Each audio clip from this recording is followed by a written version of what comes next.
बच्चों, कैसे हैं आप। मैं फिर से आपके लिए वीडियो लेकर आई हूँ और आज हम आपका जो प्रश्न नंबर 9 है, जिसमें पूछा गया है कि गुटनिरपेक्ष आंदोलन का तीसरी दुनिया के देशों ने तीसरे विकल्प के रूप में समझा। जब शीत युद्ध अपने शिखर पर था तब इस विकल्प ने तीसरी दुनिया के देशों के विकास में कैसे मदद की, है ना। कैसे मदद की, ये हमें इस प्रश्न के उत्तर में समझाना है। तो चलिए चलते हैं, स्टार्ट करते हैं बिना समय गवाए। सबसे पहले हम देखें कि द्वितीय विश्व युद्ध के बाद जब विश्व दो गुटों में बट गया था, तब गुट निरपेक्ष आंदोलन ने एशिया, अफ्रीका व लातीनी अमेरिका के नव स्वतंत्र देशों को एक तीसरा मार्ग दिखाया, है ना। एक थर्ड वे उन्होंने दिया कि आप इस रास्ते पर चलकर भी अपने अस्तित्व को सुरक्षित रख सकते हैं, ठीक है। यदि तीसरी दुनिया के ये देश दोनों गुटों में से कोई भी एक गुट में शामिल हो जाते तो उन्हें दूसरे गुट से मिलने वाले लाभों से वंचित होना पड़ता और हो सकता था कि जो स्वतंत्रता उन्होंने प्राप्त की है भविष्य में वह भी खतरे में पड़ सकती थी।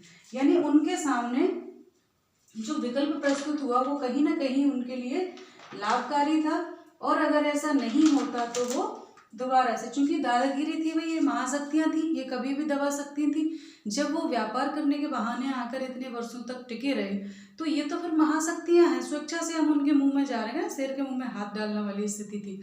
तो तात्कालिक लाभ के लिए भले ही उसमें शामिल हो रहे थे, लेकिन भविष्य में कोई गारंटी नहीं थी कि वही महाशक्तियां उनके अस्तित्व को खतरा पैदा ना कर देती। तो ये इस प्रकार से उन्होंने उस समय एक तीसरा रास्ता जो है वो प्रस्तुत करके और उनके उसमें मदद किया। अभी क्या हुआ था 1972 में इसी गुट निरपेक्ष आंदोलन ने ये मांग रखी कि भाई एक ऐसा वो होना चाहिए तीसरी दुनिया के लिए, चूंकि ये नवोदित हैं, अभी इन्होंने अभी विकास नहीं किया, विकास की राह पर है, तो इनके लिए एक वो बननी चाहिए, क्या नीति, नई आर्थिक नीति। तो 1972 में एक नई आर्थिक नीति लाई गई थी, हालांकि वो बहुत दिनों तक नहीं चली, उसके कुछ सूत्र थे, ठीक है। तो सबसे पहले हम देखें 1972 में एक सम्मेलन हुआ था, towards a new trade policy for development. एक रिपोर्ट प्रस्तुत की और उसमें वैश्विक व्यापार प्रणाली में सुधार के प्रस्ताव किया गया, है ना। इसमें एक सम्मेलन आयोजित हुआ था और उसमें एक प्रस्ताव पास हुआ कि नई व्यापार नीति जारी करनी चाहिए। उस नई व्यापार नीति के प्रस्ताव क्या थे वो हम देख लें।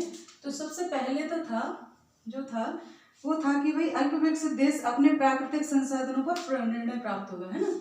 इसका हम कहें कि रिपोर्ट में सम्मिलित बात है ना, 1972 की रिपोर्ट में सम्मिलित सुझाव हम कह सकते हैं, ठीक है। वो ये थे कि भाई सबसे पहले अल्प विकसित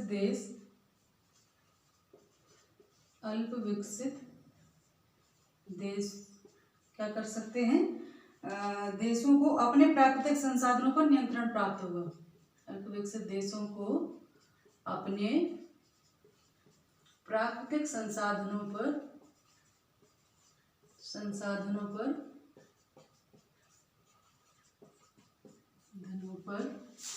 क्या होगा, नियंत्रण प्राप्त होगा,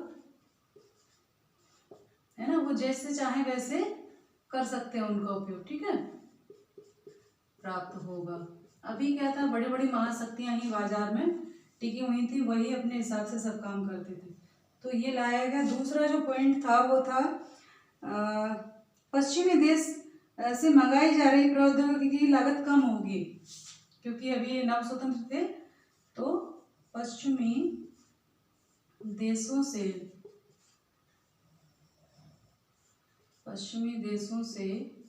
लाई जा रही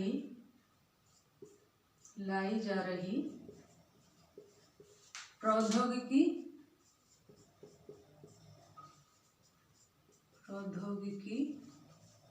की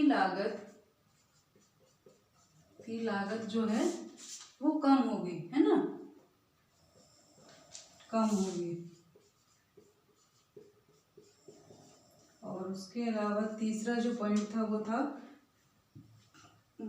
कम होगी और अल्प विकसित देश पहुंच पश्चिमी देशों के बाजारों तक होगी। अल्प विकसित देशों की पहुंच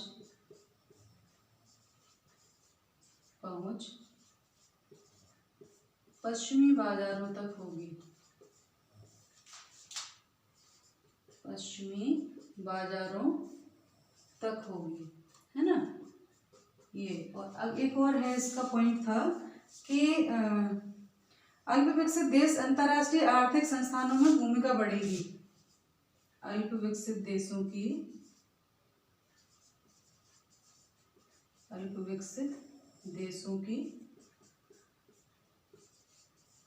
अंतर्राष्ट्रीय संस्थानों में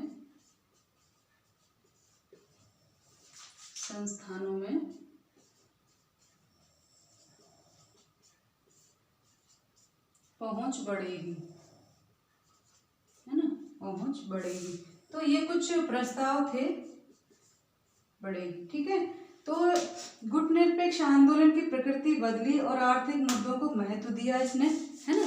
1970 के बाद गुटनिरपेक्ष आंदोलन जो दोनों गुटों से दूरी बनाने को प्राथमिकता को लेकर शुरू हुआ था, धीरे धीरे वो अर्थ की तरफ गया और उसका उद्देश्य बन गया कि जो नव स्वतंत्र राष्ट्र थे जो गुटनिरपेक्ष आंदोलन में शामिल थे, उनको समझ में आ गया था कि अर्थ ही आर्थिक शक्ति ही आगे चल के विश्व शक्ति का नियंत्रण करेगी, है ना।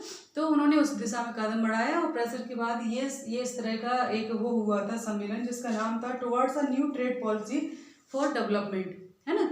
ये संयुक्त राष्ट्र में हुआ था, अंतर्राष्ट्रीय विकास की धारणा को जन्म दिया था इसने, है ना। संयुक्त राष्ट्र के व्यापार और विकास के लिए ये प्रस्ताव आया था और इसमें ये सारी बातें कही गई थी। सबसे पहला तो था कि अल्प विकसित देशों को अपने प्राकृतिक संसाधनों पर नियंत्रण प्राप्त होगा। अभी तक क्या हो रहा था, जो उपनिवेशवाद थे, जो उपनिवेशित जो राज्य थे, जो छोटे छोटे जो स्वतंत्र हुए थे, इनके संसाधनों का, प्राकृतिक संसाधनों का दोहन कौन कर रहा था, वो साम्राज्यवादी शक्तियां जो उन पर शासन कर रही थी। लेकिन अभी स्वतंत्र हो गए थे, फिर भी विकसित देश अविकसित देशों के या अल्प विकसित देशों के संसाधनों का दोहन करते हैं, अपने उपयोग में लाते हैं और उसी से लाभ कमाते हैं, है ना। तो अब ऐसा नहीं, उन्होंने कहा कि अब ये होगा, वो अपने संसाधनों का नियंत्रण उनके हाथ में होगा, वो जैसे चाहे वैसे उनको प्रयोग कर सकते हैं। दूसरा है पश्चिमी देशों द्वारा जो प्रौद्योगिकी मंगाई गई थी, क्योंकि तकनीकी अभी नहीं थी इनके पास कैसे डेवलपमेंट करना, तो वो तकनीकी महंगी थी, तो कहा गया कि वो तकनीकी या प्रौद्योगिकी जो है वो सस्ती होगी, कम लागत की होगी, ठीक है।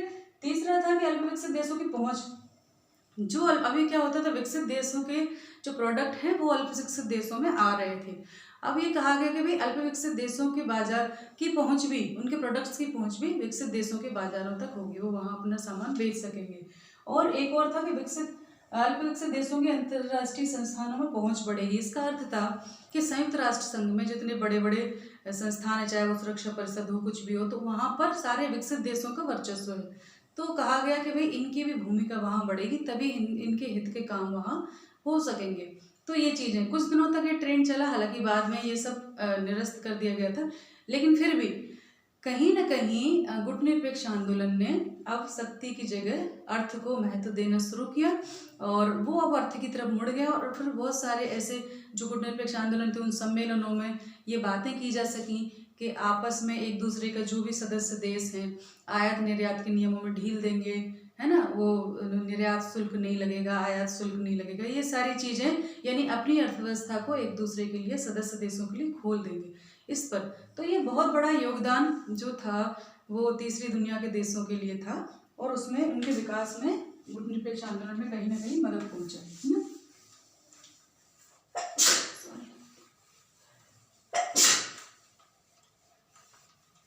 तो ये हो गया ये। अब अगला प्रश्न और देख लेते हैं हम, प्रश्न नंबर 9 कि गुटनिरपेक्ष आंदोलन अब अप्रासंगिक हो गया है। ये बहुत आता है, ये तो अभी आपका नया सिलेबस बदला है, इससे पहले भी जो सिलेबस था उसमें भी आता था, है ना। तो आपकी बुक के अकॉर्डिंग क्वेश्चन नंबर जो 10 है, क्वेश्चन नंबर 10 है ना, का आंसर कि गुटनिरपेक्ष आंदोलन अब अप्रासंगिक हो गया है।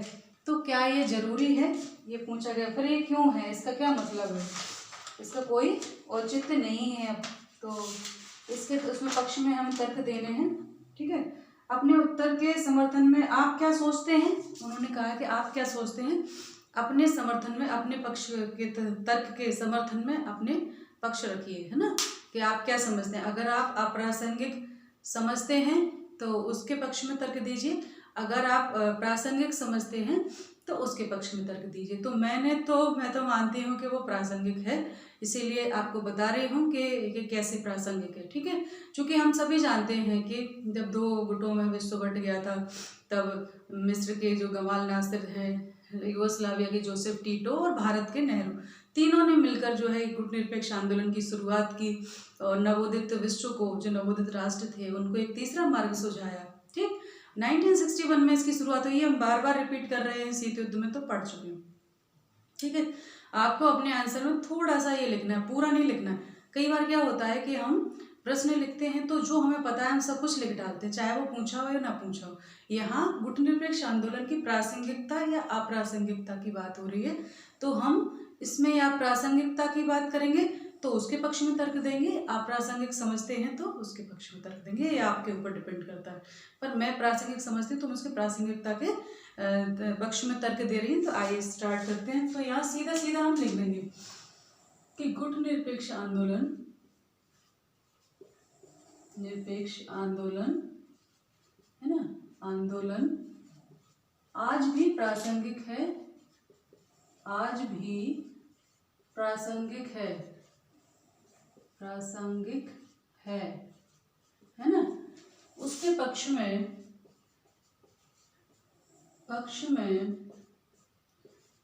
निम्न तर्क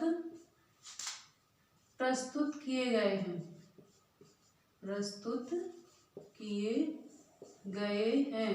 ठीक है, निम्न तर्क प्रस्तुत किए गए। सबसे पहली बात जो है इसकी वो हम लिखेंगे सबसे पहले कि नव उपनिवेशवाद का भय।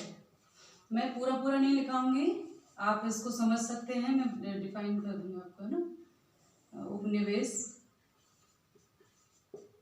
नव उपनिवेशवाद का भय।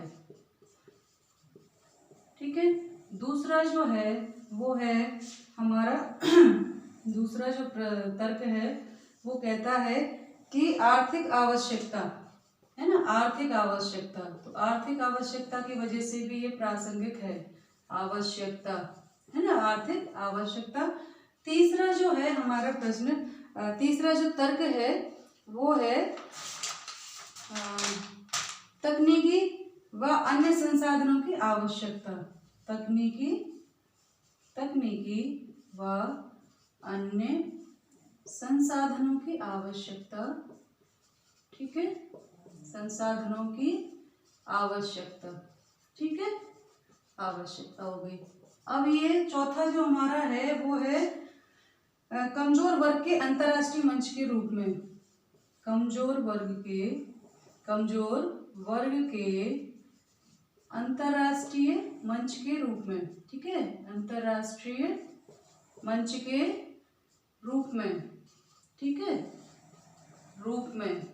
ठीक है, यानी ये कमजोर जो मंच, अंतर्राष्ट्रीय कमजोर वर्ग है अंतर्राष्ट्रीय स्तर पर, यानी जो अल्प विकसित या अविकसित राष्ट्र हैं, जो नवोदित राष्ट्र हैं, उनके लिए एक बहुत बड़ा इंटरनेशनल ये मंच है। ठीक है, प्लेटफॉर्म है।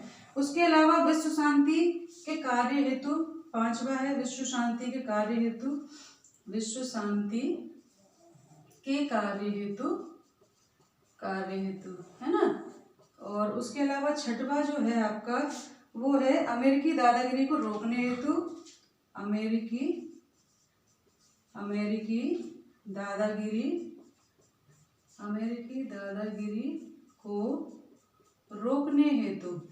ठीक है, रोकने हेतु। अभी मैं ये सारी बातें आपको बताऊंगी डिटेल में। सातवां जो है वो है आपका आपसी सहयोग हेतु। ठीक है, आपसी सहयोग हेतु है ना। तो ये कुछ पॉइंट है। सबसे पहले हम देख लें कि जो चीजें शुरू हुई थी उन सब के लिए ये आज भी कैसे प्रासंगिक। तो सबसे पहले है नव उपनिवेशवाद का भय। इसका अर्थ है कि ये तो ठीक है कि उपनिवेशवाद वर्तमान में खत्म हो चुका है, लेकिन क्या गारंटी है कि नव उपनिवेशवाद जैसी चीजें नहीं देखने को मिलेंगी, क्योंकि जब शक्ति बढ़ती है तो शक्ति को बढ़ाने की जो भूख है वो भी बढ़ती जाती है ना। तो अगर कोई ऐसा मंच नहीं होगा, दोनों गुटों में से आवाज, एक गुट तो खत्म ही हो गया, सिर्फ अमेरिका बचा है, तो जितनी भी बड़ी बड़ी शक्तियां हैं, क्या वो दोबारा से प्रयास नहीं करेंगे कि इन नवोदित राष्ट्रों को, जैसे कि व्यापार के बहाने ये लोग पहले घुसे थे या किसी अन्य तरह से, वो दोबारा से भी क्या नहीं घुस सकते हैं? क्या उनको नव उपनिवेशवाद का भय नहीं है? तो इसलिए ऐसे एक मंच की या ऐसे एक प्लेटफॉर्म की आवश्यकता सदैव बनी रहेगी, इसीलिए ये प्रासंगिक है। दूसरा वाला है आर्थिक आवश्यकता। चूंकि ये देश नव स्वतंत्र हुए हैं, आर्थिक रूप से जर्जर हालत इनकी थी, क्योंकि ये सब साम्राज्यवादी शक्तियों द्वारा शासित थे पहले, तो जर्जर हालत में थे, तो इनको आर्थिक सहायता की आवश्यकता है। तो ये मंच क्या करता है, आपस में 120 देशों का अभी परिवार है, तो ये बहुत आवश्यकता है कि वो आर्थिक सहायता के लिए आज भी प्रासंगिक है, क्योंकि सभी देश ऊपर उठने के लिए आर्थिक सहायता की, बड़े देशों की तरफ छोटे देश दें, जैसे कि आज भारत की जो स्थिति है एशिया में, अन्य देशों को वो कहीं ना कहीं आर्थिक मदद पहुंचाता है। ठीक। तीसरी जो है तकनीकी व अन्य संसाधनों की आवश्यकता। जब डेवलपमेंट होता है तो सभी संसाधन, हम पे प्राकृतिक संसाधन तो हैं, लेकिन उनका ऐसे ही उपयोग नहीं कर सकते। जैसे कि हम खाना बनाने के लिए अनाज हमारे पास है, सीधा अनाज नहीं कर सकते ना, उसको पीसना पड़ेगा, उसको आग की ज़रूरत है, लकड़ी की ज़रूरत है ना, बर्तनों की ज़रूरत है, तब हम उसको रोटी पकाकर खा पाते हैं। जस्ट ऐसे ही ये प्राकृतिक संसाधन तो हैं, पर उनके विदोहन के लिए पर्याप्त हमको तकनीकी चाहिए, मशीनरी चाहिए, पैसा चाहिए, तो वो अन्य देशों से मिलेगा। ठीक। तो इसलिए इसकी आवश्यकता है। तो चौथा है कमजोर वर्ग के अंतर्राष्ट्रीय मंच के रूप में। जो नवोदित अल्प विकसित या अविकसित राष्ट्र हैं, तीसरी दुनिया के देश हैं, वो अभी इतने स्ट्रॉन्ग नहीं है सभी के विश्व स्तर पर उनकी बहुत ज़्यादा पूछ परख हो। तो ये एक ऐसा मंच है जहाँ ये कमजोर वर्ग अपनी बात रख सकते हैं अपने परिवार के रूप में। एक व्यक्ति कहता है तो उसका वर्चस्व नहीं होता, जब पूरा संगठन के रूप में, संघ के रूप में पहुँचाते हैं तो दुनिया को वो बात सुननी पड़ती है। तो इसलिए भी ये अंतर्राष्ट्रीय मंच के रूप में है। फिर है विश्व शांति के कार्य हेतु। जो गुटनिरपेक्ष आंदोलन है उसका स्थापना ही इसके लिए हुई थी। किस लिए? अंतर्राष्ट्रीय शांति के लिए, सहयोग के लिए, आर्थिक विकास के लिए, है ना, आतंकवाद की समाप्ति के लिए। तो उसमें से अंतर्राष्ट्रीय शांति अभी चूंकि उस पूरी तरह नहीं, हम देख रहे हैं किस तरह से आतंकवाद का खतरा है ना, किस तरह से बहुत सारी अब अंतरिक्ष युद्ध, बहुत सारी चीज़ें चल रही हैं, परमाणु जो वो है, हथियार है, कितने लोगों के पास है। तो आज शांति अभी तक नहीं है, तो जब तक इसकी स्थापना नहीं हो जाती शांति, किसका एक प्रमुख उद्देश्य था, तब तक ये प्रासंगिक बना रहेगा। ठीक। फिर है अमेरिकी दादागिरी को रोकना। हम जानते हैं कि वर्तमान में एक ही शक्ति, उसके विघटन के बाद, सोवियत संघ के विघटन के बाद अंतर्राष्ट्रीय विश्व पटल पर केवल एक ही शक्ति बची है। तो ऐसे में अमेरिका की दादागिरी को रोकने के लिए कहीं ऐसा ना हो कि वो अपने आप को सुपर पावर करे और दूसरे लोगों को सताए, तो ऐसे में एक ऐसा मंच होना आवश्यक है जो उसके को कंट्रोल करे, है ना। उसके अलावा है कि आपसी सहयोग हेतु, ये जो सारे देश हैं वो अपने आपस में परस्पर सहयोग के द्वारा विकास कर सकते हैं, तो इसलिए भी ऐसे मंच की आवश्यकता है। तो ये सारी चीज़ें आप उसमें लिख सकते हैं। प्रासंगिक कैसे है, तो हम देखते हैं कि यहाँ पर थोड़ा सा देख लें कि 2016 में, है ना, 2016 में क्या था, अंतर्राष्ट्रीय सम्मेलन हुआ था इसका। ठीक है, 2016 वेनेजुएला में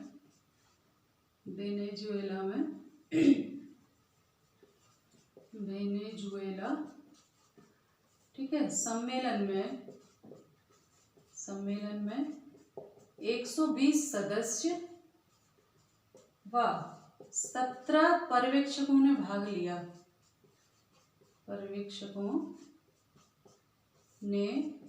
लिया। अब आप इसकी प्रासंगिकता इसी से समझ सकते हैं। ठीक है, कि ये कितना प्रासंगिक, क्योंकि 120 देशों का अगर ये प्रासंगिक नहीं होता तो इतने देश उसमें शामिल नहीं होते। तो ये स्वतः ही आप समझ सकते हैं प्रासंगिक है। तो आज के उसमें इतना ही। आधिकारिक रूप से तो आपका ये कंप्लीट हो चुका है। 10 प्रश्न उसमें थे, 10 प्रश्न मैंने कंप्लीट करा दिए हैं। हालांकि और भी प्रश्न बनते हैं जिनको मैंने करवाया है। तो एक पूरे बुक मेरी जो है वो प्रकाशित लगभग पूरी तैयार है, बहुत जल्द आप लोगों तक पहुंच जाएगी। तो उसमें और भी मैंने प्रश्न बनाए हैं जो मुझे लगे कि ठीक हैं। ठीक है, तो जनवरी तक आपको, अगर आपको नोट्स वगैरह कुछ मंगाने हैं इससे संबंधित, अभी मैंने प्रकाशित जो बुक होनी थी उसको अभी पोस्टपोन रखा, क्योंकि अभी 2020-21 में बहुत सारा सिलेबस हटा दिया गया है। तो एक शॉर्ट नोट्स की तरह हमने एक पतली सी लघु संक्षिप्तिका बनाई है आप लोगों के लिए, कि जिससे जो सहायक होगी आपकी परीक्षा के लिए। तो वो आप मंगवा सकते हैं, जो नंबर दिया है उस पर व्हाट्सएप पर मैसेज भेजकर आप मंगवा सकते हैं। ठीक है, तो आज के लिए इतना ही। ध्यान रखिए, पढ़ाई करते रहिए। नमस्ते सभी को।